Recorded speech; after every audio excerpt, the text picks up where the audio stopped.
The autumn rains began in Portland as soon as Jimmy went away to Chicago with the jazz band. The weather mirrored my melancholy mood. Every time I remembered him waving goodbye from the front porch as I drove off to work, I felt an ache deep inside. But life went on. A few days a week, Joe Locke continued to cook and clean for me and deal with my dirty linens at his family's laundry. Soon after Jimmy's departure, Charlene Devereaux telephoned and said in that lilting voice she used as a telephone operator, "Carl, it's Charlie. Come on over for dinner with Gwen and me. She has a pot roast on." Her cheerful invitation was a welcome diversion from my quiet and lonely house. That evening, in their comfortable apartment, I enjoyed the company of these old friends with their easygoing conversation. At work, I was surprised to discover that once Jimmy was out of the picture, heartbreaking as that reality was, I felt more at ease around the clinic. The pressure to hide my relationship with him was gone. There was no more fear of being exposed by my neighbor, Minnie Mitchell, or the Ku Klux Klan, or of being blackmailed by someone who might discover my secret.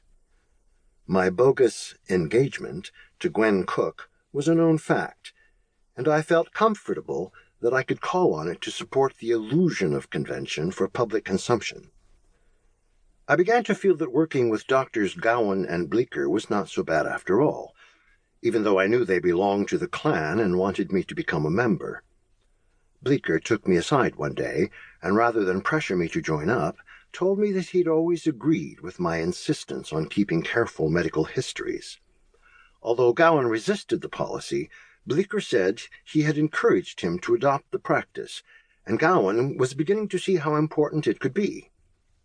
Another day, before any patients arrived, Gowan gathered Bleecker and me with Vivian at her reception desk to announce that our business was doing very well financially, according to the bookkeeping firm that handled our accounts, and we were all to receive a substantial bonus. What was more, at his direction, the clinic would be giving a generous donation to a local orphanage, and he encouraged each of us to put in a bit for the cause. I later found out that the orphanage was a project of the Klan. Meanwhile, Gowan continued to support the new Lutheran hospital that his friend Jack Iverson was helping to finance. With its promise of modern equipment and amenities, this new venture was cause for public admiration that reflected on our clinic.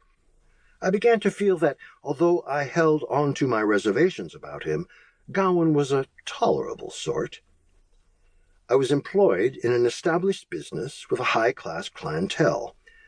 I had to admit that, for all my disposition toward humility, I was proud to be associated with such a prestigious practice.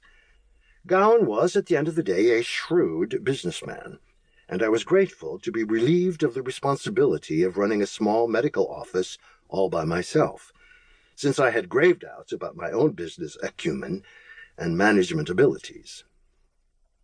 What's more, I loved my medical work, and at Gowan's clinic I could concentrate on just that. Each patient presented a new challenge, and I was always learning. The routine at the clinic continued. I threw myself into my work, and there was plenty to keep me occupied, and the more I worked, the less time I had to think about missing Jimmy. When Jimmy had been gone about a week, I got a call from St. Mary's Catholic Hospital. Dr. Osborne wanted help removing a bullet from a man's leg. The patient was a bootlegger who had been shot by a rival outfit while making a delivery to a local speakeasy. Osborne knew I'd served in the medical corps during the war and had experience with gunshot cases. After I removed the bullet and changed back into my street clothes, I was talking with one of the nuns at the nursing station when a tall man in a suit approached us. He introduced himself as Steve Bateson, a vice officer with the local police. After a run-in with MPs in the service, I'd never felt comfortable around policemen, but now I remembered hearing Bateson's name before. He was said to be a member of the KKK. "I need to talk to the doc who removed the bullet," he said. "That would be me," I said.